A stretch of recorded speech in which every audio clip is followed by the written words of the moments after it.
ahead and get started. Thanks for everybody's patience. So again, a couple of little tidbits. We need to help, since we're mixing up the districts, all these questions. Make sure you state your name and what district you are before you begin with the question. So again, we're going to start with Sharon Lewis. Why are you running for office?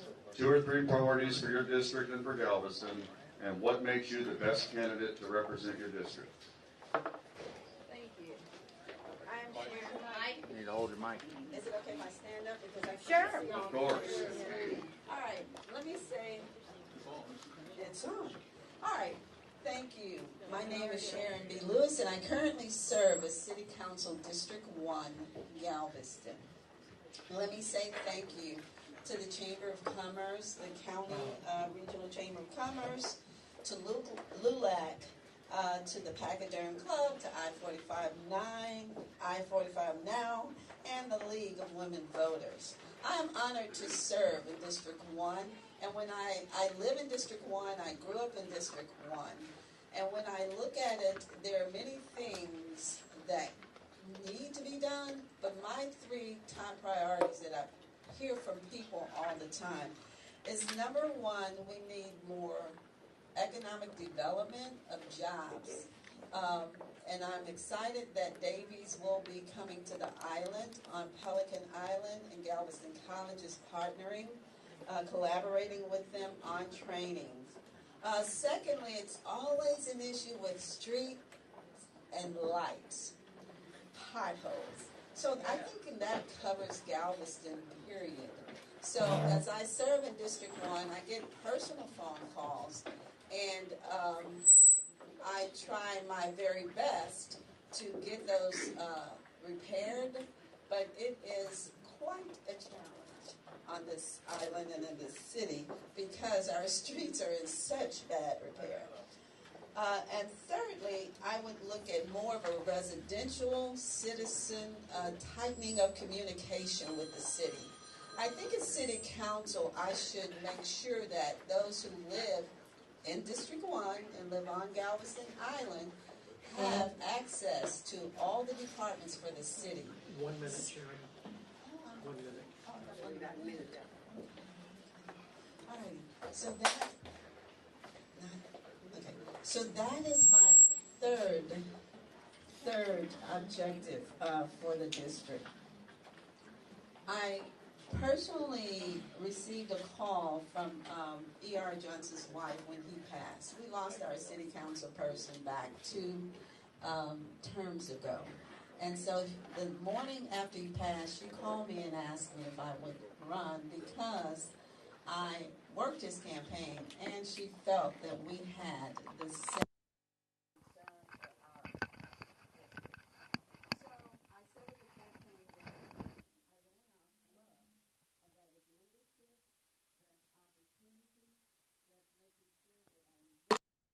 Is equality, and I still stand on that today, the acronym of love. Thank you.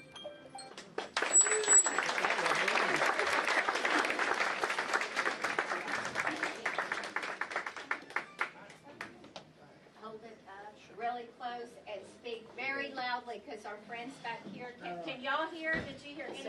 No. Good evening. Well, first of all, I just want to thank everyone for coming out today. I know there's a lot of places that you could be. Certainly appreciate you guys being here. One of the things I wanted to share with you guys is, as I am a resident of Galveston, District 1, born and raised, and my name is Gerald Wilson. I'm running for City Council District 1. My candidacy was birthed not out of aspiration or ambition, not at all. It was birthed out of a call to action and awareness. Being in District 1, I've seen some things that I know there were some missed opportunities over and over again. And one of the things, and it's a quote by Martin Luther King, and it goes like this. There comes a time when, as a person, you have to sit back and you have to not do what is safe, nor comfortable, nor political. But your conscience tells you to do it because it's the right thing to do. Now, it's the right thing to do. So we talk about the 4, it's 3 priorities, and if I can indulge you guys, I'll have 4. 1, economic development. very important. If you look at the opportunity zones that was passed in the legislature, the opportunity zones does not cover District 1. That's a miss. So we need to go back and look at the opportunity zones for District 1. That's one thing. Infrastructure awareness. There is a major concern from the infrastructure standpoint. We have to fix it. We have to fix it. And we have to fix it like right away. Now I understand that from a drainage standpoint, we got some issues that we got to work through. We got a pump station going on in District 4. Certainly not suggesting that the pump station should not go out there. There's another pump station going on in District 2. But I'll tell you, there was just as many flood claims filed in District 1 than in District 2. But I do realize that there's an artery for District 2 that goes to UTMB that's very important. We got to make sure during floods, if there's a flood, that we got to get those citizens to the emergency. I totally agree with that. We have to make sure that we get those things done. The other thing I want to look at is economic development. We talked about budget management. It is very important that as we, as city council people, we go through and we look at our budgets overall, from hand to foot, from start to finish. There's going to be some opportunities, there's going to be some missed opportunities, but we have to look at the budget. We owe it to our citizens to be fiscally responsible for the money that they entrusted us with. 3 things that you're going to get from me. 1, I'm going to show up and I'm going to speak up. You don't have to be concerned about that. I'm going to communicate and I'm going to collaborate. And I'm going to make sure that's happening. And the final thing is, when you think about this, I'm going to be informed and I'm going to make sure those that are not informed are informed about what's going on in our district. Thank you so much, Gerald Wilson, District 1.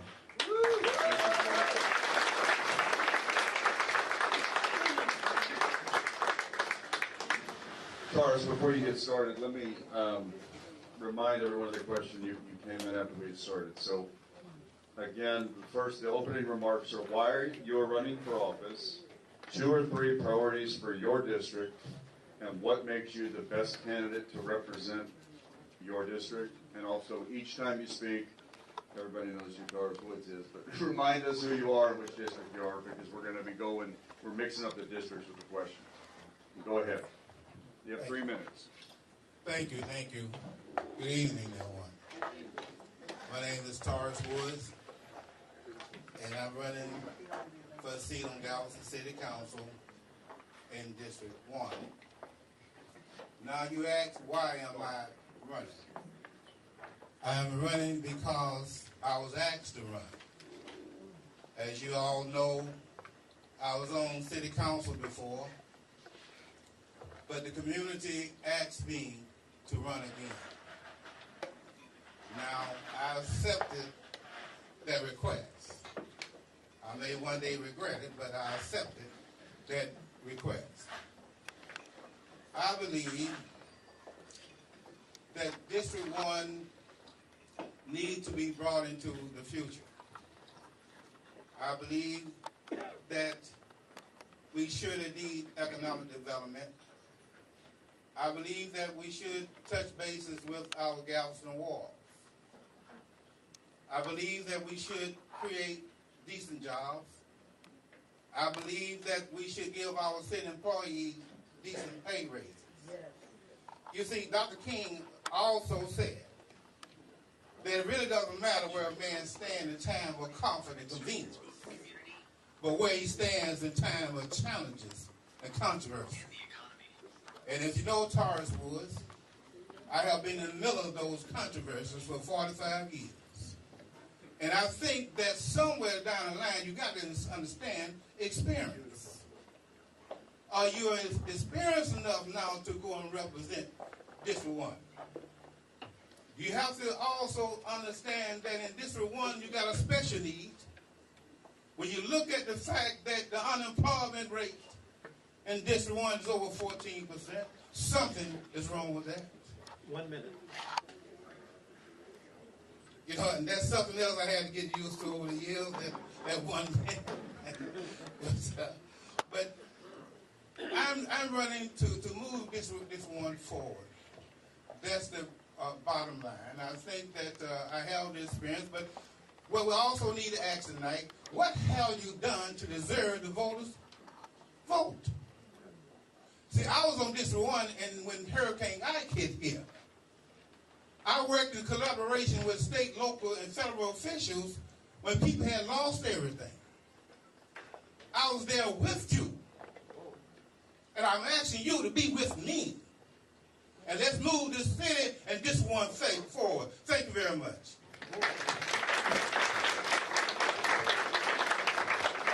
We're going to move on to District 2, and Luke Bohlman is first. But do me a favor, and everybody, please silence your phones. Yeah. Good evening, I'm Luke. Good evening, I'm Luke Bohlman, and I'm running for District 2. Can't really hear it. Can't hear it. Hold closer. Hi, I'm Luke Bohlman, and I'm running for District 2. Can you hear me now? Yes. Okay. And I live in District 2 on Avenue K. My beautiful wife of 40 years, Mary, over there. And I'm running because this is a change election we've got going right now in Galveston. Since 2020, a lot has taken place. We've seen the short-term rentals grow, the expanding of the cruise industry, commitments on large development, and we've been kind of behind that change. And I think what we need right now is to lead the change, and that's what I want to do. Not just for Galveston, but District 2 in particular. There's 4 pillars. One is financial transparency. I've spent the last 2 years on the Financial and Fiscal Affairs Committee, and it becomes obvious that we need some work to do in that area. I mean, we owe it to our citizens to earn and keep their trust, and that comes with transparency in everything we do. So I want to move forward on that and make sure that everything we do is open to the public. The meetings, you can see them on TV, and you can see what's going on in our city financials, because it's not cheap to live here, and we can't keep taxing our residents over and over and over again without doing the hard work of finding better, more efficient ways to deliver services for less cost. And that affects us all in this room. Okay? And then I want to go forward with, we talk about development, but we need smart development.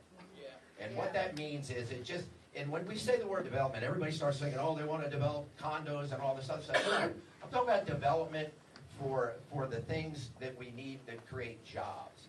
We've got a commitment for a shipbuilding company over on Pelican Island. Could bring 2,000 jobs to this island. And what else comes with that? Other support businesses and things. And we need to be out there now attracting those businesses to come here to Galveston for our families. And what we need to do there is have we have to be good with our neighborhoods. Neighborhood integrity. We have to force our rules, our laws, and we have to make sure that everything is safe. Public safety is important. We're going to need to discuss that as we move through this. So those are the things that we really have to focus on so that we can all thrive.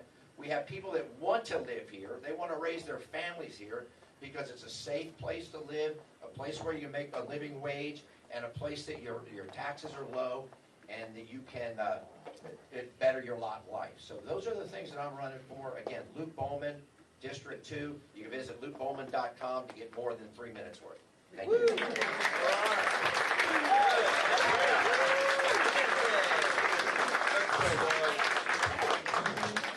Jeff, go ahead. My name is Jeff Taylor, and I've lived in District 2 for 20 years. And I appreciate the Elks Club for having this, for hosting us. I appreciate the Chamber of Commerce for having this. And especially the firemen that risked their lives today over on 20th and O, or 24th and O. They pulled a person to safety. And thank you for the first responders. I appreciate you very much. I spent 20 years as a cop in Stillwater, Oklahoma before I came here. So I understand the trials and tribulations of being a police officer. I always had this thing with the firemen that if you won't shoot somebody, I won't drive your fire truck. But I still appreciate what they do. I appreciate the EMS. I stayed here during Hurricane Ike. I didn't leave. I helped a small business clean up their business so they could open back up. And that's what I'm about. I'm about service. I'm here to offer my service to this community, to this district, because that's all I've done all my life, is help people. What I propose for District 2, and I'm not against short-term rentals, I'm for small businesses. I have a bunch of friends that own short-term rentals, and they are very professional, small business owners, and I appreciate them very much. And I will work to protect the short-term rentals, the good actors, the good owners, the good providers, the bad actors that come in and provide or buy 60 houses that let their property go down. I don't agree with that. The short-term rental owners here on the island, they're attracting more money. They're charging really good prices. Their tenants are staying longer, so that's bringing more money into the island, and I appreciate that very much. So I want to protect the good business owners, short-term rental business 1 owners. minute. Thank you. The streets, our island was designed in a long, long time ago that the streets hold the water so it doesn't flood the houses. So we do have an issue, right? And I'm for flooding mitigation to help move the water along the streets. We're on an island, so the streets are going to flood, right? It's how quickly we can get the water off the island. I think that we need to balance the tourism with growth and have a managed growth. When I first came here, they were talking about there was only 2 or 3 cruises, and now we're up to 19, something like that, an enormous amount of cruises. So I think that the cruise industry is great, but we need to manage the infrastructure and the growth. Davies is bringing in a lot of jobs, but where are those people? Thanks, Jeff. Time. Moving on to Raymond. Please hold the mic close. I'm going to stand up, and if you're going to have a hard time following me because I can't sit still and talk, so I'm going to come over here so my friends can see me in the back. We have a lot of friends here tonight. Some of them are small business owners. Some of them work for those small businesses. Some of them are big business owners. And the question was, why did I decide to run? Oh, Raymond Arce. Raymond Arce, District 3. Why did I decide to run? For our community, for our friends, for our family. Family comes first. Why did I decide to run? Because we need advocacy downtown. We need advocacy in District 3. And that's one thing that we're not getting. The port is getting a lot of attention. The cruise terminals, yes, I am a huge proponent of mitigating the risk of the economic instability of cruises. You know, when we have, whether it's COVID or whether it's, the economic strife or global conflict, all of those things have an effect on tourism. And so I want to make sure, and the city is doing a great job of that. The Wharf Board is doing a great job of that, of mitigating that risk by putting more roll-on, roll-offs, cargo work on the west end. That's the plan. That's the port's master plan. But I'm kind of tired of hearing about the port's plan. We have a District 3 representative, and that includes downtown. And there has been it feels vacated in the sense of attention. There's 3 things. I think the question was, what are my 3 primary objectives as a council person? The first one is community outreach advocacy. I think every council person has a responsibility to have that tool in their belt. And you do that, I think, in three prongs. You have to be consistently available to hear those concerns. And not just by phone and email and text message and social media, but physically available when we call upon you. So I've made a commitment, and I've made that commitment with 2 of the small businesses in downtown. I'm going to be there every Saturday in the morning from 8 a.m. to 10 p.m. I haven't pinned the times down, but I'm going to be physically available to you. Arm's length contact to your representative. The second thing is advocacy. It's one thing to hear your concerns. You need to be able to go to that workshop table, go to that council table, and advocate for those needs in your community. It's not about what does Raymond want to do for District 3. It's what do you want me to advocate for you. And then the third most important part of that community outreach is summary, follow-up, follow-through. The most important thing we don't have is you need to come back to us and tell you where we failed. There's $24 million coming downtown, and I want to make sure that you guys have a say-so in where that money goes and how that money is spent as part of the Livable Cities Initiative. It's a lot of money, and I want to make sure that you have an opportunity to say how it's spent. I'm Raymond Arce, District 3. Thank you, Raymond. Go ahead, Bob. It's already on. You hear it? Grab that other mic. I set you up. How about now? Can you hear this? Yeah. Okay. I really appreciate the Chamber and the Elks Lodge and all of you coming out. This is a fabulous turnout. I am Bob Brown. I've been your District 3 representative on City Council. My family moved here.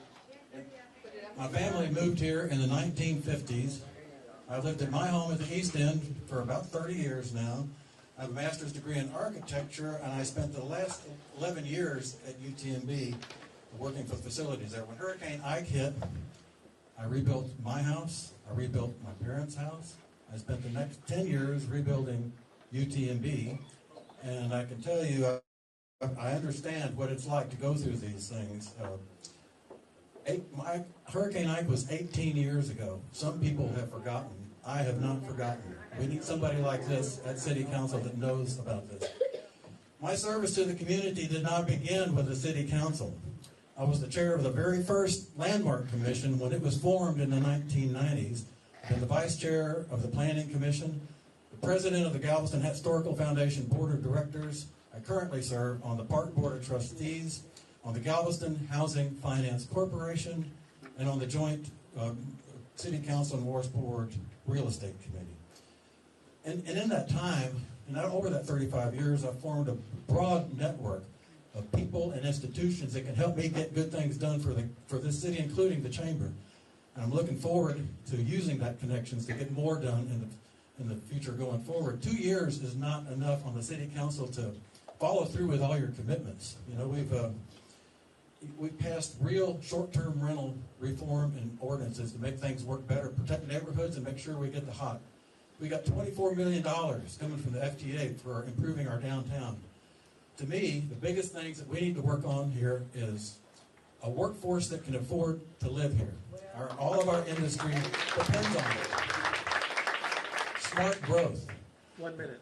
Smart growth. Developers like Davies and Mohammed El Daweh's Saks mixed-use project are a perfect example of the type of smart growth we hear that respects what we need for Galveston. And with a tourist ratio of 150 to 1, balancing the residents' needs and the tourist needs are a central challenge to this council. They should be, everything we do. And I've always believed that if what we do at council is good for the residents, it will support the right kind of tourism. This job requires experienced leadership, deep community roots, a track record of results, not promises or attacks. That's what my candidacy is about. After a lifetime on this island, I'm not asking you to imagine what I might do. I'm asking you to look at what I have done to make your decision. Thank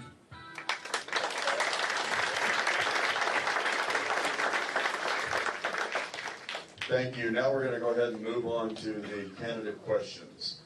So since we started with Sharon first, we're going to move on to Gerald will answer this question first. Here's the question. Question number 1. In your role as a city council member, how have you or how would you collaborate with and support the Chamber's mission to create a vibrant business environment, mitigate permitting and other challenges, and support local business? Well, first of all, thanks for the question. Not currently on City Council, but that's going to change on May the 2nd. One of the things that I would like to do from a candidacy standpoint is if you look at... They why don't you get up and walk? Because they seem to be able to hear more, right? If they get up and get closer. They want to hear. I can walk around. That's perfectly fine for me. Come on out. So one of the things, when you think about, first of all, let me thank the Chamber because they do remarkable work for our city. These partnerships have already started. One of the things that I am certainly proud of, and hopefully you guys in the audience can see, a lot of the collaboration, a lot of the connections have already started. Being on the Park Board of Trustees, I've had an opportunity to work with the Chamber of Commerce on many things, and they have done and still do a phenomenal job. And I want to continue that. I want to continue the job that they've always been doing. From a candidacy standpoint, I believe that there is so much more that we can do from an economic development standpoint. We talk about permitting. When you think about the number of... 1 minute. 1 minute left? Okay, when you think about the number of issues that small businesses have to go through to get through and open up their small business, I want to eliminate that. And I want to certainly partner with the chamber to make sure that those things are happening. If you look at the overall developments that come in on the west end, on the east end, there's a lot of concessions made for those big businesses. We got to make sure that it's easy for small businesses to open here on the island. And I'm going to certainly continue to support that. Tarris, you're going to follow. If anybody wants me to repeat the question, I'm happy to. Yes. And 2 minutes on all these questions. Everybody has 2 minutes. Thank you. Yes, sir. Thank you. And can you all hear me in the back? Y'all hear Tarris? You want him to come out. Come out, Tarris. Throw on the table, we hear better. Thank you. Come on down. You know, as I stated earlier, we have to be realists here. We have to understand that District 1, the whole economic makeup of District 1 is different than the other 6 districts. So let's don't try to fool ourselves here today. Because we look at the businesses that's in District 1, we only have 3 or 4 businesses, but 30 years ago, you had over 45 businesses on the north side of Broadway. And I think that by working with the chamber, then the chamber can help to create more minority business on the north side of Broadway. And I think that the Chamber of Commerce can help me to get at least a minimum wage at Galveston City Hall of $25 an hour. We want people to have middle class houses and what have you, but then you got to pay them a salary to buy those houses. You then got to go and make sure that we have banking institutions that will make loans for the here. 1 minute. Many years ago, you had what you call the African American. Ago. I've been here 45 years.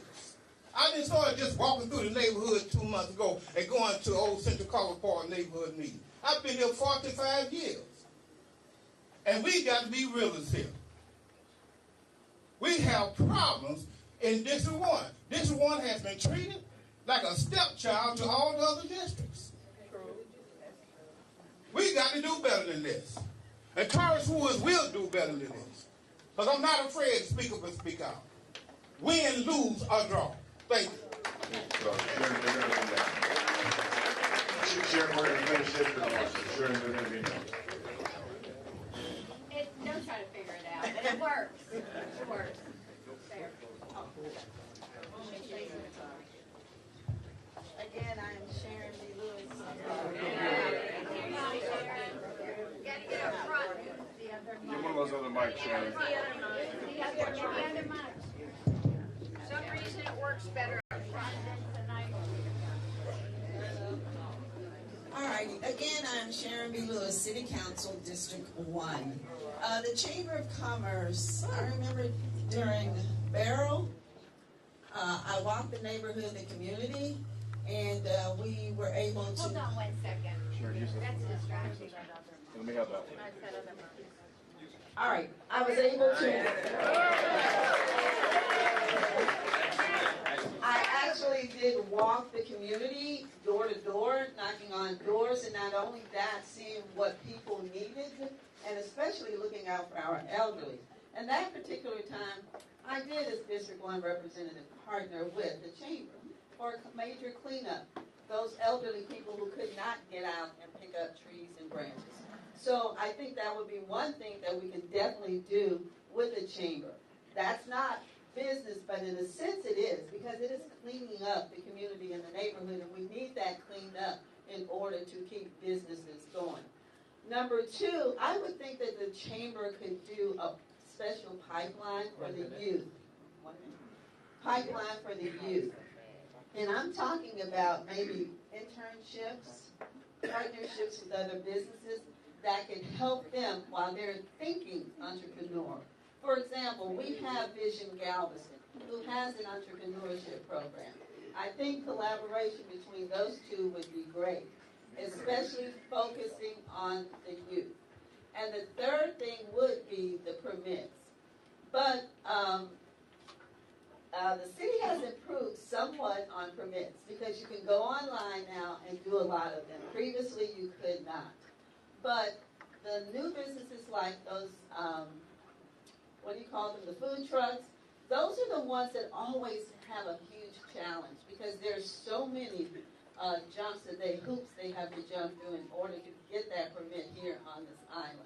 So I don't know how we can change that or improve that, but I would think food trucks would be something we need to improve. We're going to move with Jeff Taylor's going to handle the first question. Thank you. Yeah, I'll take it. Magic microphone. Yep. It's good. My name is Jeff Taylor, and I'm from District 2, and I appreciate being here, and I appreciate you being here. I am the manager at the Salvation Army for the homeless shelter. So I work with about 29 agencies every week. Before I came in the door, I talked to 2 different agencies, and I think there are chamber members. The place that I work is a chamber member. But that is what I do every day, is collaborate with different places. We found a place for a gentleman that was discharged from the hospital today. At 6 o'clock, we got him into a place. That's what I do. I help solve problems every day. I restore hope, and I transform your life at the Salvation Army. That's what we do. And I can do that with District 2. Can you hear me okay? Okay. The permitting process, I would have to do a little bit more study. I know that there has been some improvements made, and I appreciate that, but I need to do a little bit more study on that. I know that there are almost 300 licenses that's been issued to small businesses, not only in District 2, but for the island. Most of them are in District 2, though, along the seawall. What was the rest part of the question? I'm sorry. Any other challenges, and how would you support other local business? I support local business every day because I spend my money. Whether chamber members or not, I don't know, but the small businesses are the backbone. They're the backbone. They're the meat and potatoes of this island. We wouldn't have a lot of things if it was not for the mom and pop, for small businesses. I don't work for a small business, but I work for a nonprofit, and there's a lot of difference in those two. Time. Anyone that needs me to repeat the question, please ask. Luke Bohlman, District 2. Luke Bohlman, District 2. A quick story with the Chamber, because the Chamber is a can-do organization down here. I've been a member since I started. I got a small business right next door. And last year, when the St. Vincent's House was struggling, they didn't have any food on the shelf. I went to Gina's office. We went to the newspaper, and we had a mission to fill the shelves in 5 days. And we filled those shelves in 5 days for St. Vincent's. So that's our attitude we have. So the way we work with the Chamber, really what the council can do, we can't do anything for the Chamber, but what we can do is do things for small business. We talk about permitting and all those other things. Those are tactical things you can work on and improve them. But you can't change the culture. We have to change the culture of the way the city looks at small business. The people that work there need to want to help small business. They want to help businesses that come into town. They want to walk them through the process. And if you have to say no, you can say no with a smile, right? But we need to have that kind of culture that permeates the entire city. And we can't let ourselves be held back because of that. So we need to work for that. We've seen too many businesses close this past year. It's sad to see some of these restaurants and then Latinas on the Strand with all these years. We got to stop that. We got to get a culture. We got to get an attitude that we want you here. And people that come down here, right now our reputation is, oh, I don't want to go down there. It's going to be a lot of red tape and everything else. It shouldn't be. It shouldn't be. We can do better.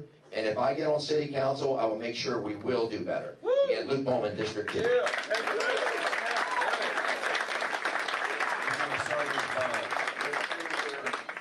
Could you repeat the question? Of course. This is question number 1. Your role as a city council member, how would you, or how have you, collaborated with and supported the Chamber's mission to create a vibrant business environment,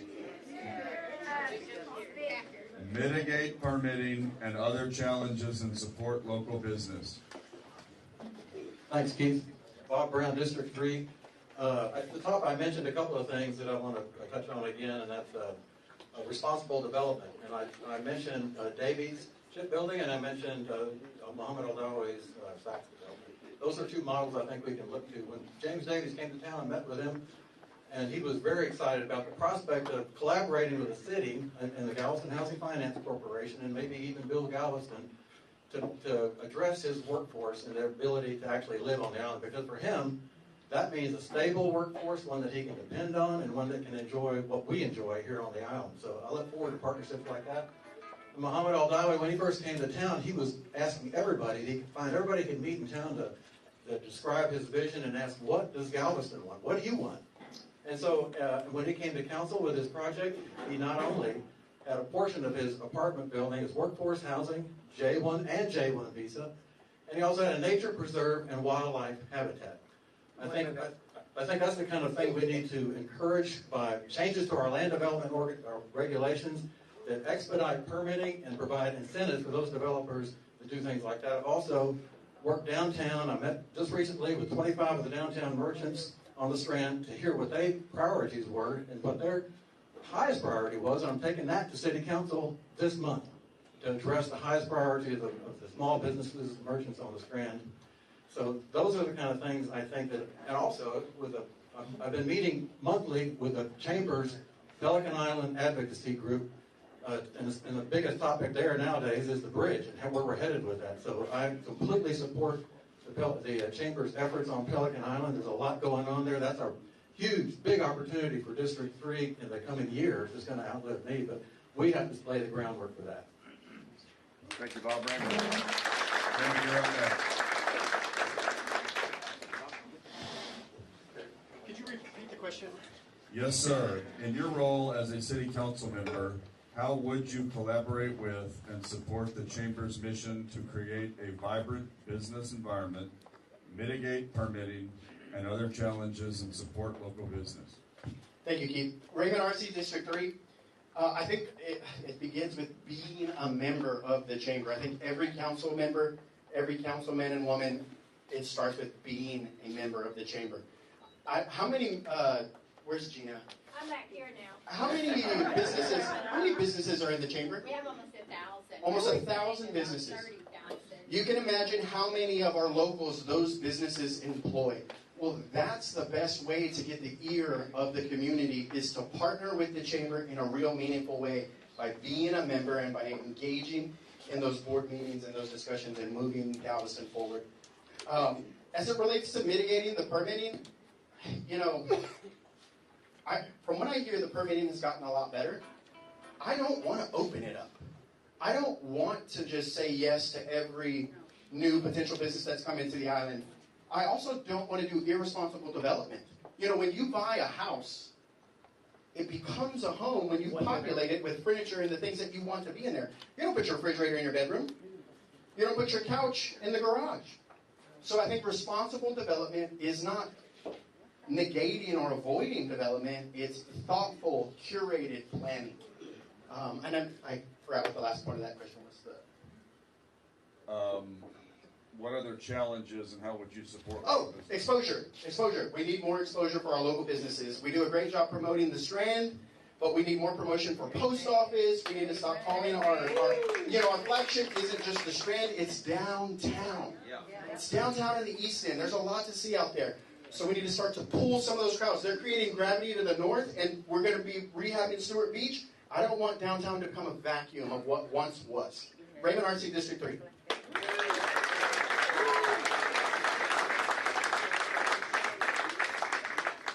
We're going to move on to question number 2. And we're going to start with Luke Bohlman this time. Here we go. Question 2. Galveston has experienced dramatic growth in tourism. What will you do to address the challenges and opportunities for tourism on the island and to enhance the partnership with the Park Board of Trustees? Good question. Luke Bohlman, District 2. Well, tourism is a way of life down here. We know we're going to have it, and because it's a beautiful place and people want to come down here. But we have to encourage respectful tourism. We do have to enforce our laws. I mean, we can't just allow tourists to come down and do whatever they want and then just, oh, they're going to be gone tomorrow. We have to enforce our laws so that people know if you're going to come down here, you're going to treat our place with respect and be respectful to what we do. We need to develop Stewart Beach. I mean, I'm tired of hearing about it. I've been here 8 years and have been talking about it for then. There's probably 12 plans on the shelf. They came up the last council, talked about it. Oh, we're going to get a new plan, and all this other things, and we just can't get there. We need to, the first thing we do, this new council needs to sit down and say, this is what we're going to do, and let's move forward.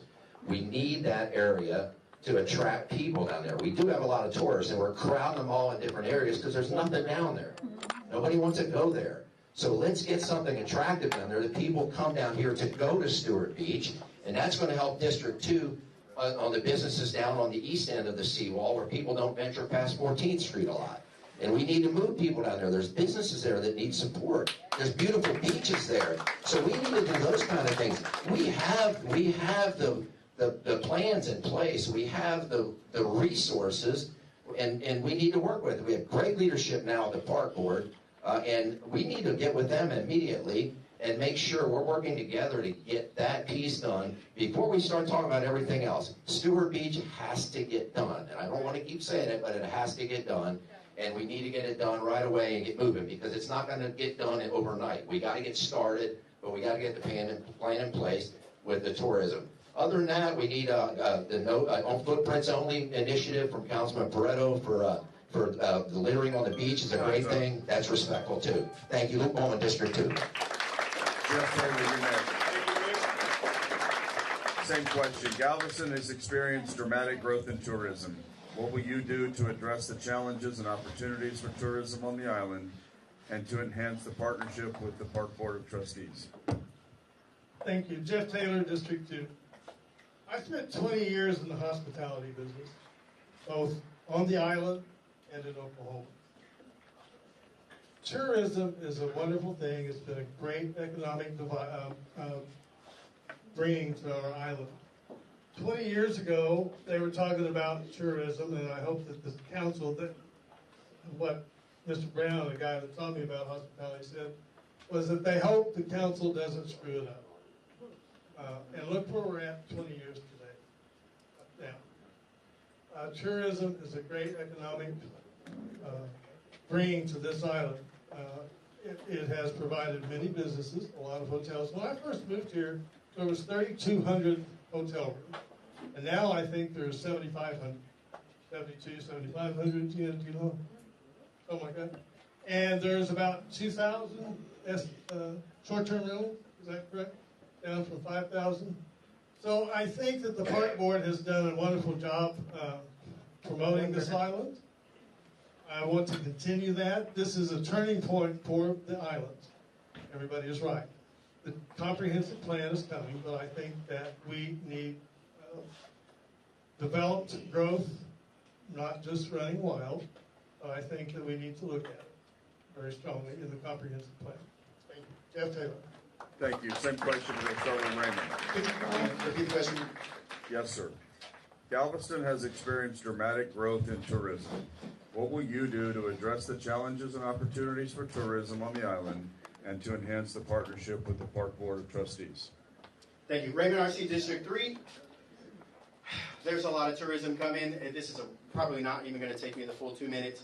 We need to make sure, and specifically speaking on District 3, we need to make sure that we're drawing those visitors into downtown and into our community and spending those dollars in town.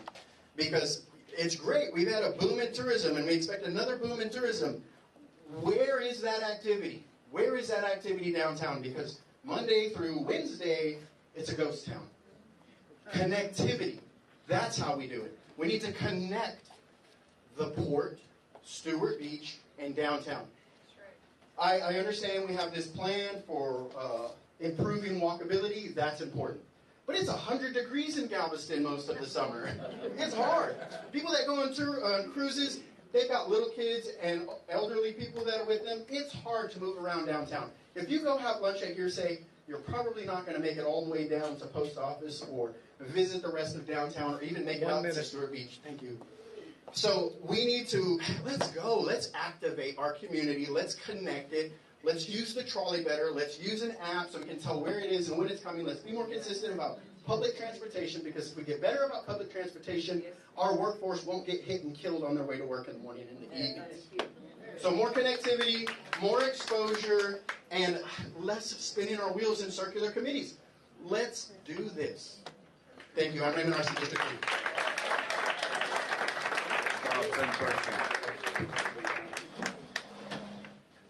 I mentioned earlier that we should always be thinking at City Council, if what we do is good for the residents, we'll attract the right kind of tourism here. And that means the tourists that stay longer and spend more, not the ones that come with a dirty t-shirt and all. Don't change either one. Probably heard that before. I think that's important in everything that we do. And regarding Stewart Beach, and I've heard this I've been here a long time, and I've heard this many times, there's been lots of attempts to develop Stewart Beach. Well, we spend a lot of time on this at City Council because we know that, and we've looked around for what was the best way to do that. What we've done is we hired a consultant to create a request for proposals for a partnership between the city and a developer. But we hired a developer to help us write that proposal. This is how you do it. This is how you succeed. You get the right person to help you. You reach out, get the right people to help you. Now, that request for proposal is going to be issued any day now. We'll know pretty soon how that's going to come back. And we all want this Stewart Beach, Stewart Beach to be the best it can be, and I think we've got a good plan, a best chance of success for making that happen, not another plan that sits on the shelf. Another thing is, at City Council, we've done with the Park Board, we have under design for a new lifeguard facility out at Stewart Beach. That's in design right now. We got the money to build it. That was one of the highest priorities when I came to council to get this done, and we're on our way now. That facility should be ready by summer of 2027. So downtown, we're implementing a mobility study to look at the impacts of yet another cruise ship coming to town. We got 4 right now. We're going to have 5 probably within a year. What is the impact on our adjacent neighborhoods? What's the impact on our downtown businesses? The board has done studies to see how efficiently they can get cars on the island and to the cruise ships, but we haven't looked yet at the impact of this on our neighborhoods in the Time's east. up. That's it? That's it. Okay, thank you. Councilor over to District 1. We're going to take the same question and we're going to start again with District 1. So we're going to start with Mr. Woods. Tarris, Galveston has experienced dramatic growth in tourism. What will you do to address the challenges and opportunities for tourism on the island and to enhance the partnership with the Park Board of Trustees?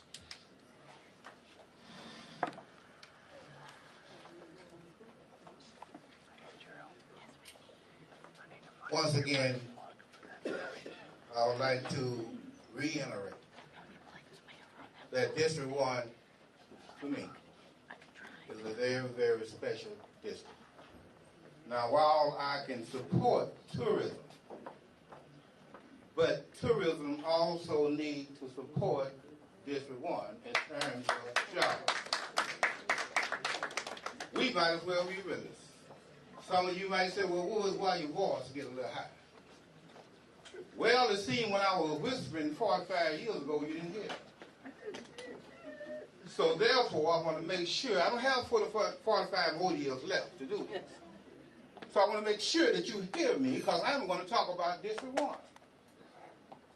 I'm running for District 1. We got 5 other city council members sitting here that's going to concentrate on the other districts. But what about our employment rate in District 1? How do we raise that? What about the population on this island? Why have it decreased? Why are we losing people? We're going to talk about the prosperity of tourism, but nobody want to see the poverty in District 1. You see, you don't want to recognize that. You don't want me to talk about it. But see, we need to do something with the walls. I saw Ted Overground someplace. But we need to do something down on the wall. The wall, instead of expanding its parking space into a District 1 and taking up our land where we can build low to moderate income, the cruise ship should be going up. building more garages than outward instead of expanding out. This is an island, ladies and gentlemen. We don't have no more land. People cannot afford to stay here. We need to do something, and we need to all work together to get it done. And I plan on doing just that. Thank you very much. Sharon, you're up next. You can pass that mic to Sharon.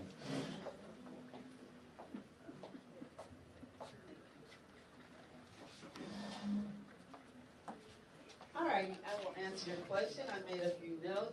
One of the things that I pushed for was to push downtown a little further west. And I've had this conversation many times with the port director, and it is critically important that downtown survives, but we need to go west with that because there are many businesses that are trying to develop there on Market Street as well. My other conversation with the port director is, please, no more parking lots. No more parking lots in District 1. We need to take that property that's on Harborside Drive and do some economic development. One suggestion was you can make a strip, a store, a grocery store, other little shopping conveniences there for not only us but for tourists. The second one I noted was the chamber in Galveston, period. We should have a cultural initiative, economic initiative 1 minute. on this island, because this island is full of much history. And I'm always stopping people and interviewing them, saying, where are you from? And they're usually from other countries, and they've come here for various reasons. So we need to, some kind of way, with the chamber, initiate a cultural experience. The way-making signs, when I travel to other cities, they are throughout the community. They're not just in a downtown. So that extends Galveston's history, Galveston's tourism, and those who live here get to see, oh, I have a Waymaker sign in my community that says the old Central Carver Park neighborhood, or that says, what's new, another neighborhood, Stocking District, or Silk Stocking District. But that is critically important. And the last note that I made was that at downtown, we talked at the port, I serve on that same committee. Hi, my name is Sharon B. Lewis, City Council. Thank you. There's two things that I can agree on. We don't need any more parking lots in District 1. So I do agree with my two candidates on that. One of the things we got to look at, let's take Stewart Beach first. Stewart Beach has been, it used to be an icon for the island. The last time that we used Stewart Beach for any public users in 2021. That's 5 years. Now that's 5 years with a lot of tourism going on the Strand. That's 5 years that we got more cruise terminals. That's 5 years that we developed the east side of the island, Beach Town. That's 5 years that we also developed Tiara on the west side. But for whatever reason, we've neglected Stewart Beach for 5 years. So one thing we have to do, we have to make sure we get that right. We're going to be meeting with the City Council on Thursday, joint meeting. And that's one of the topics that has been near and dear to my heart, Stewart Beach development. We got to get it right. There's absolutely no reason for 5 years for us not to do that. And we cannot do it at the expense of not having a beach patrol headquarters. Right. So we have to move forward with Stewart Beach. We can't go through another master plan. There's been 5 master plans developed for Stewart Beach, 5 master plans. We can't go through another iteration of a master plan. Let's get it done. We need retail. We need entertainment on Stewart Beach. That's going to happen. Now, keep in mind, 2/3 of all residents on the island are impacted by tourism. If you think 3 out of 5 people in this room, your job is impacted by tourism. We have to continue that. It lowers taxes, so we do want that. And it makes sure that we have everything we need from a public service standpoint. So we got to continue to have tourism. We go out and live with it. That's part of our island culture. But we have to make sure Stewart Beach is developed. We got to make sure that that's not at the expense of not having a beach patrol. We got to make that happen. Thank you.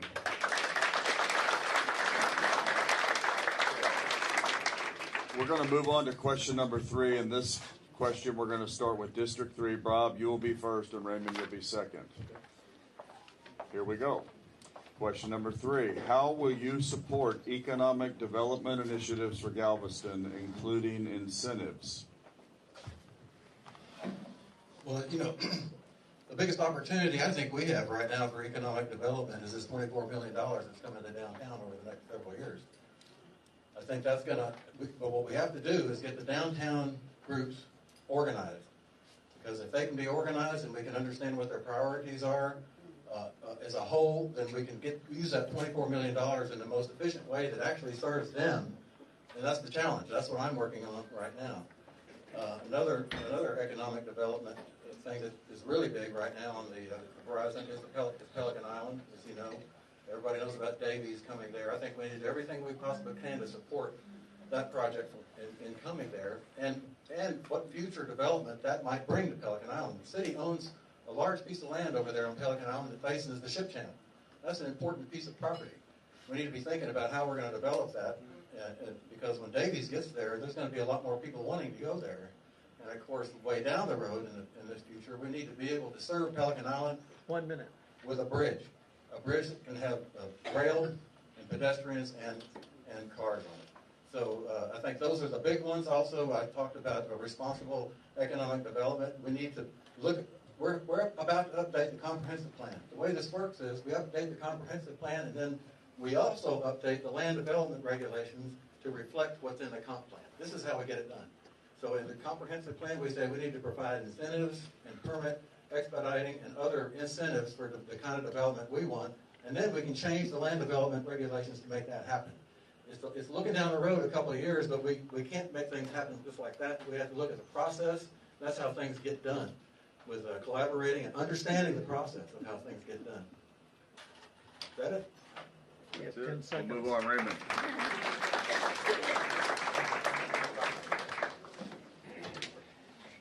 Yes, Pelican Island is important. The port is important. We haven't really articulated why the land bridge concept is so important. The channel pilots will tell you that if you do a land bridge, it slows the movement of water back and forth through the channel, which means you can increase operations in the channel from what we have a limited amount of ability to do now to basically a 24-hour operation. But that wasn't the question. The question was, how are we going to work with businesses on economic incentives? And I think that's a great question. That's going to take me longer than 2 minutes to explain, but I'll try to do it briefly. What the question really, the genesis of the question is, how are we going to entice business, meaningful opportunities to the island? Is that through a 380 agreement? Is that through a tax increment reinvestment? Is that through abatement? Is that through historical credits? I don't know. It depends on what type of business we're talking about. So I guess the short answer to that is 1 minute. It depends. And I have a lot of experience, a lot of real-world working experience.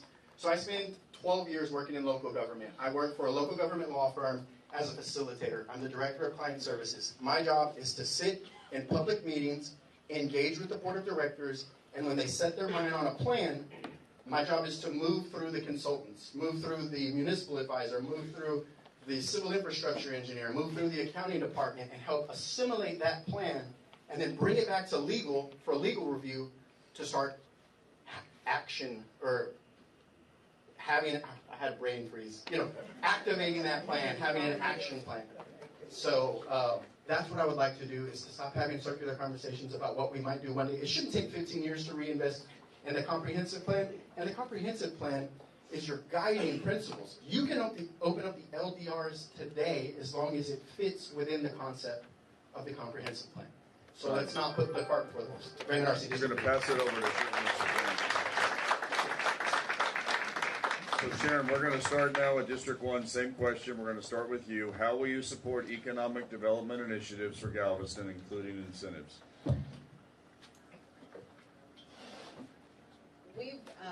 We have Michelle Page as our economic development person, and we've had several conversations. There's a big eyesore that sits in District 1, and it is the Falstaff building. And it happened under a Tarris, so we are reinvestment zone opportunity. Sometimes people don't complete what they're supposed to do, so I really think at that point that we need to do something about those who come in and agree to do that development and it does not happen. Number two, what are my other notes? Number two, there is also called, the city can agree to maybe improving the streets, improving the sewage, having that business to come here to make it much better where their business can survive. And of course, the last one that we don't want to hear is the tax abatement. No taxes right now. Come back later and pay that, but after improvements. 1 minute. So, okay. So, ask me the question again, I'm sorry. How will you support economic development initiatives for Galveston, including Okay. incentives? So we will support them through Michelle Hand when she brings us opportunities for businesses to come here, and then we discuss what do we need to do to get that business here. We're still, I'm still in awe about Denny's not coming back here. So there are just so many reasons as to why we don't bring businesses back here. But I would definitely look at the 360, the reinvestment zone, and the Tarris for bringing businesses here. Thank you. Gerald, you're going to be next. Absolutely. And one of the things that I'm glad this question came up, because there was a recent bill, the Big Beautiful Bill. We're not here to debate the Big Beautiful Bill, but out of that Big Beautiful Bill, there was opportunity zones that was created. Opportunity zones. And I actually called City Hall, and I got a map of the opportunity zones here in Galveston. What are those opportunity zones for economic development? And what I got was the opportunity zones for Galveston is on the east side of the island and seawall. Here's the picture. There's opportunity zones. Now, keep in mind, there is major opportunity development in District 1. How is it possible that we have opportunity zones on the east side of the island and on seawall, but the biggest economic development is right here in District 1, but District 1 is not designated as an opportunity zone? That's a miss. That's a huge miss. So my biggest conversation is going to be, how can we go back and redraw those lines on opportunity zones? Because the economic development is in District 1. And I'm certainly not suggesting that the east side of the island should not have that. I'm certainly not suggesting Seawall should have it. But how is opportunity zones not created in District 1 and we have the biggest need? We have the biggest blight. We have the smallest amount of small businesses. So we have to get the opportunity zones redrawn for District 1. The map says it all. And it's absolutely a miss. So we got to make sure we get that done. That's my time. Thank you, Gerald. Tarris, same question. Thank you.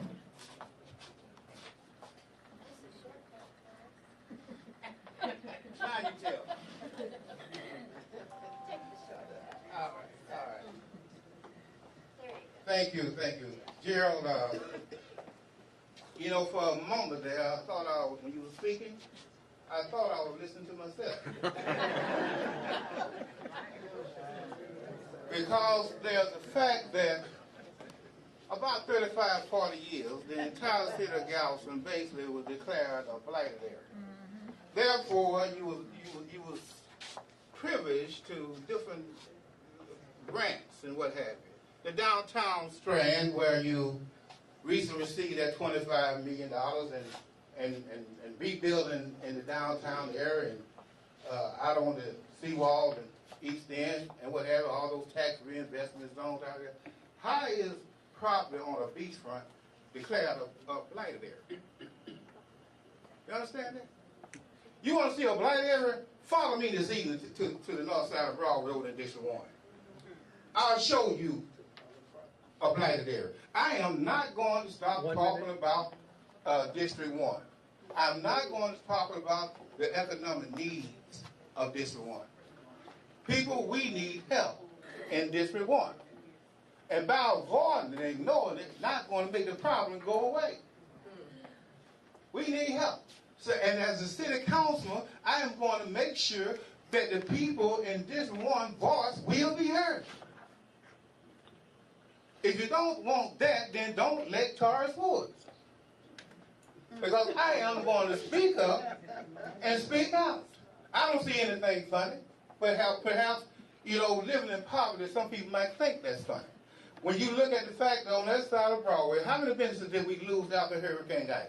I developed a committee. Danny Allen, James Joseph, people who lived on the north side of Broadway years ago, and their fathers and parents had businesses. And I wanted to find out just about how many businesses that we had, and what could we do to rebuild back those businesses. I'll finish it up in a few minutes. Thank you. Okay, we're going to move on to the final question. We will be starting back at District 2. Oh, I'm sorry, we haven't done District 2. I'm sorry. I'm trying to get everybody out of here quick. Sorry, go ahead. Luke, you're up. Repeat the question. I'm still thinking about District 1. Right? How will you support? I'm ready to leave, apparently. Sorry about that. How will you support economic development initiatives for Galveston, including incentives? Well, you know, incentives, I guess, are okay, but they're not just, you can't just have blanket incentives. There's got to be, what's the reason for the incentive? What are you trying to get to? And I don't like a shotgun approach to this economic development. We need to find out, what do we need? What does District 2 need? What are we missing? What are we missing on that? Do we need a grocery store? What kind of business is desirable? And then we should, all of us that are on city council should be economic development people.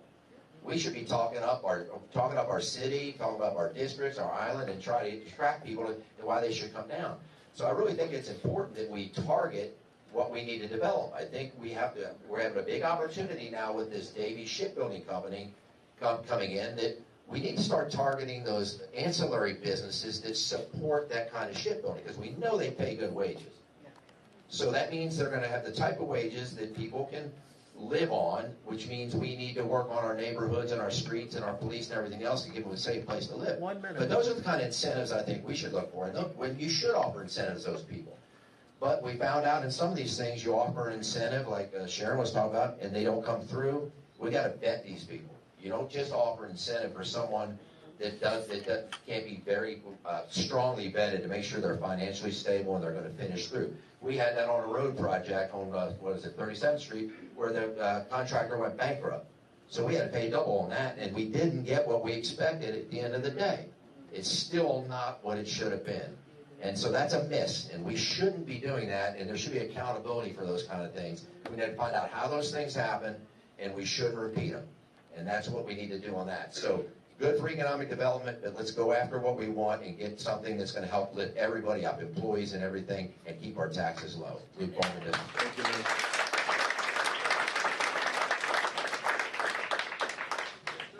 Jeff, same question. Jeff Taylor, District 2. I believe in economic development. I believe in economic incentives, but it has to be the right business. I'm not disagreeing with anybody here. I think it has to be measured growth. I think that we need the businesses that come in that will raise the income of our islanders. The median income is $53,000 a year. The median cost of a home is $300,000 on this island. So we need the right economic development businesses coming in here. We need the measured growth. Can our infrastructure take that? We talk about maybe incentives to Davy coming in. What about incentives for affordable housing for our people to live? Where are those people going to live? I don't think that we should give just every incentive to everybody that wants a business, but it needs to be measured, it needs to be vetted. My name is Jeff Taylor, District 2.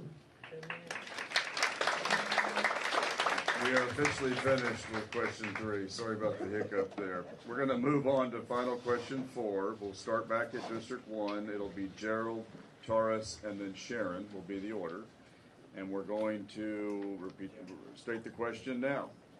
So Gerald, you'll be first. Question 4. If you currently serve on council, please share 3 accomplishments from your tenure and 3 goals you'd like to achieve. If you're not currently serving, please share 3 goals you would focus on if elected. Absolutely. Well, I'm not on city council right now. I'm on the Park Board of Trustees, but I expect that's going to change on May the 2nd. One of the things that, from 3 key things that I would like to do. One thing we have to do, we have to look at our infrastructure. That is a huge concern in our city. Always has been, always will be. But we have to be prudent with it, we have to be very smart with it, and we cannot continue to kick the can down the road. We know that we need a pump station. We know that this gravity-fed system that we have right now is not working for us on the island. We know that the water sits right in the middle of our district. We know we need a pump station. We know we cannot allow that pump station to keep moving around. We have to advocate. We have to make sure our voice is heard. My voice will be heard. We got to make sure that those things are happening. That's one thing. The other thing is budget management. We cannot continue to have budget amendments that's come through that surprises everyone. $2.4 million. It does happen. I've been in corporate America. I know it does happen. So, in my final second, what I like to do is say this. There is something called, in science, called a probability index. Probability index. And what it does, in layman's terms, is that if you continue to do the same things with the same people, and you're going to get the same result. But if you change one thing in one directive, everything changes. So the probability of anything changing with the same people in the same index is low. But the probability is very high if you change one thing. And let's look at that change. District 1, Gerald Wilson. I look forward to you there.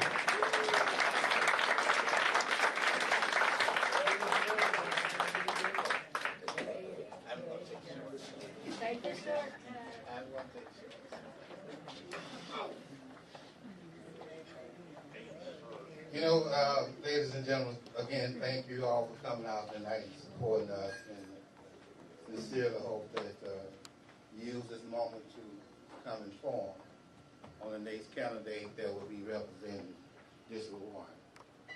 You hear some amazing things. Let me give you a quick hypothetical. If I need an emergency surgery, I don't think that I will go in and pick a rookie doctor. I think that I would look for somebody that have the experience. Somebody that's been there and know how and understand. Now, some of the objectives that I would like to do, number one, is I would like to get the city employees a pay rate. I do not want our city employees forced to have to move off the island and what have you. Secondly, I would like to, for the city to perhaps, we study about creating a daycare at City Hall. Free paid daycare for city employees. That way you can hire more people, more families can come out and work. And that's what we want to do, give some type of incentive. I'm not going to stand here and try to list all the things I have done in the last 45 years, from building a brand new Community Park over there, $1.5 million, to raising $150,000 for a Jack Johnson statue, for changing the name of Menard Park, for hiring the first African-American police chief, Kenny Mack, for hiring the first Hispanic fire chief, Mike Varela.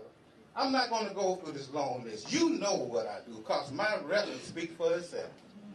And I have a proven record of getting the job done. So, ladies and gentlemen, I'm going to ask you to go back, reconsider, think about it. Who you want to represent District 1? That is my concentration.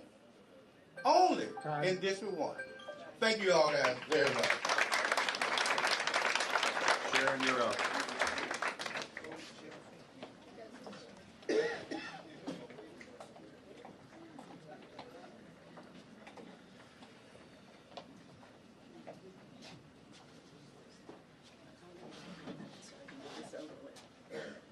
Again, Sharon Lewis, City Council, District 1. The first thing I did when I came on City Council was I had the idea, I thought that council meant collaboration. And then I found out very quickly that it did not. And the first thing, it was a war between the park board and the city of Galveston. And I said, have you talked to them? Have you sat down and talked to them? And the answer was no. And from that, it ignited a collaborative meeting with the park board and the city of Galveston, and then it moved to the Wharves Board. And that's where we are today. Collaboration is a key to anything that you do in life. You have to be able to sit down and talk about it. Through that, I've also helped with expanding economic entrepreneurship opportunities through with Vision Galveston. I was responsible for bringing the mortar program here. If you're familiar with that, this is the third year there, and yes, we have several young people who have started their businesses. That's where Chamber of Commerce can come in supporting those entrepreneurs who are now maybe in their third or their fourth business. Also, the expansion of the Afro-American Arts and Heritage District, where Central serves as the hub. That is one thing on our list, and I don't know if you're aware of it, but the city was about to remove the water pump station as a voting place, and I spoke up for that. Also, we are in single-member district, but the talk came that we would have just 2 at-large districts and no single-member district.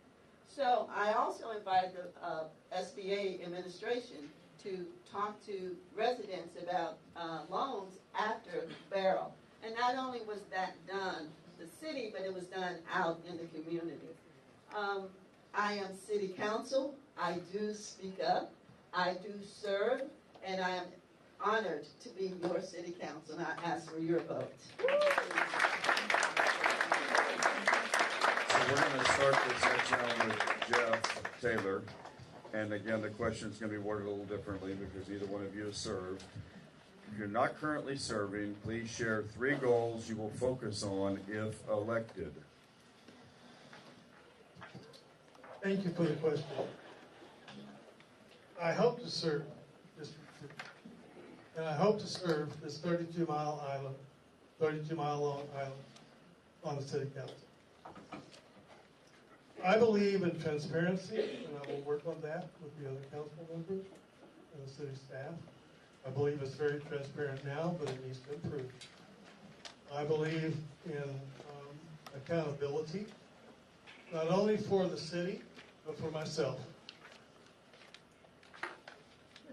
I had a lot of experience in budgeting, and I don't think that, I think that the budget is very transparent. I think there's some areas that we could improve. So I would look at that. Some friends from District 1 have quoted Martin Luther King, and I think that he said, be a molder, a true leader is a molder of consensus. 1 minute. And that's what I want to do. I want to help mold the consensus to make this a better island. One of the conversations that we need to start is about homelessness. The kind, caring, compassionate treatment of homelessness people. They are part of our community. They are part of this island. They are no different than anybody else sitting in this room. I deal with them every single day. I deal with the people that are going through difficulties. They have lost their home because the times are very tough. So we need to have a conversation on the city council about the compassionate care of the homeless people. My name is Jeff Taylor, and I ask for your support. Thank you. Thank you. I think I remember the question. Since I'm not on Bohlman District 2, I think my main goal and objective is to come in with a get it done attitude. It seems like we do too much studying, too much going over things, too many meetings to come to the same conclusion that we could have got at the beginning. So we need to be prepared if we're going to be in city council. We got 2-year terms. That's it. We don't have time to be studying at the meetings. We study before we go. Do your homework before you go in there so we can get in there and make decisions. We also make them want to look at going to 2 meetings a month because right now there's a lot of deferring going on and people start deferring and guess what? You defer for 30 days, you don't make a decision. That's not a 30-day delay, guys. That's 60 or 90 days. So if you're going every 2 weeks and you defer, 2 weeks later you can bring that thing back up and you can go do your studying in between. So we got to get past that. We got to get that attitude that we're going to get this done. I also want to really work on the overall culture of our city. The city has to have a can-do attitude. The employees have to have a can-do attitude. The leadership has to have a can-do attitude. And if you do that, that permeates through, and things just get done faster, and people have a happy time doing it. And they'll pick up a piece of trash as they go by instead of just look at it and let it go. We have to do those things, right? And then we need to work with to make sure that our city management is meeting with the park board and the wards board regularly. They should be having coffee 2 or 3 days a week because the priorities should be the same. The outcomes that we need should be the same. If it's good there, and it's good here, and it's good there, it's good for everybody. And we need to really encourage that. and to a point as a council demand it. You know, we have to lead. We have to lead change. We can't be led by the change. Luke Bohlman, District 2.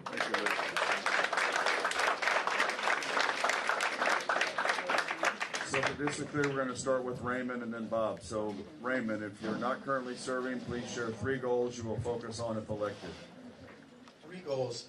Improving public transportation.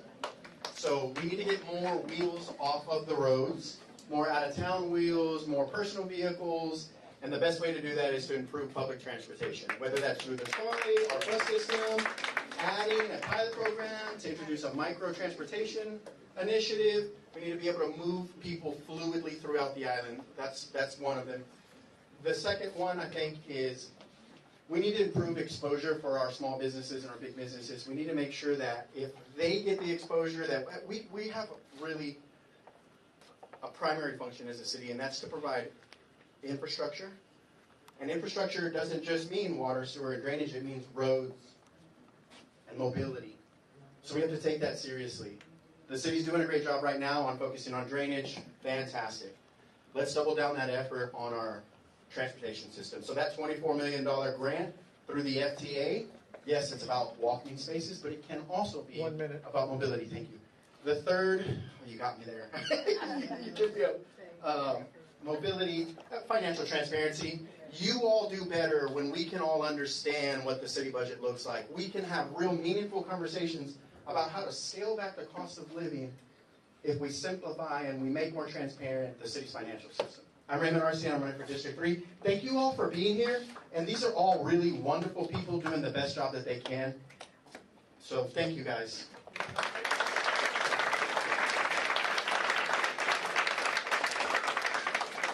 So Bob, if you currently serve on council, please share 3 accomplishments and 3 goals you would like to achieve next.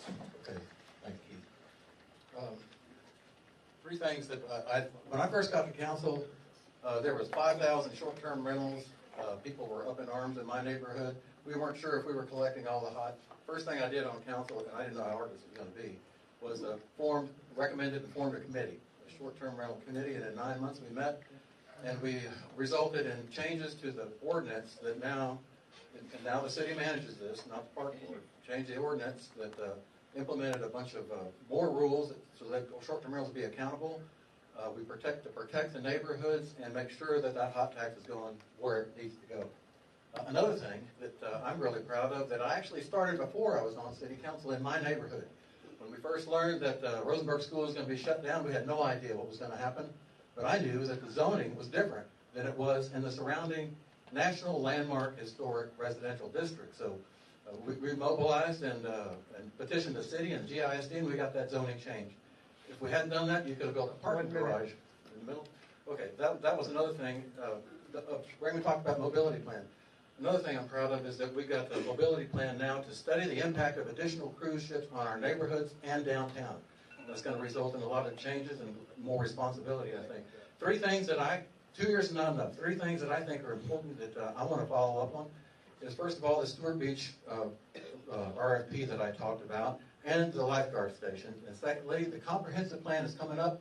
This is your best opportunity to get involved in your civic government outside of voting, because the comprehensive plan is intended to reflect your aspirations. And that, in turn, turns into land development regulations that match. So this is your opportunity to actually impact how you're governed. And this is going to be a 2-year process, and I hope to be here to figure that out. On? 15 seconds. Oh, okay. 7. Downtown, $45 million grant. I want to stick around to see that. That's going to take years. Thank you, Bob. We are complete. I want to thank all the candidates for your time and presentations tonight. On behalf of the Galveston Regional Chamber of Commerce, thank you for being here. It's been an honor to be your moderator. Thanks especially to the Chamber staff for getting this all set up. And thanks again to the Elks for letting us use your wonderful facility. Please stay late, eat some of their food, drink some of their drinks. And as a reminder, early voting, April 20th, runs through April 28th, and then the election's Saturday, May 2nd. Have a great evening, everybody.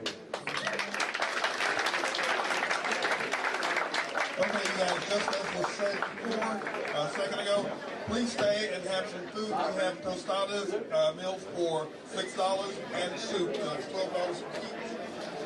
We'll vote together. So please come out and enjoy. TJ, how are you? Fine. How are you doing?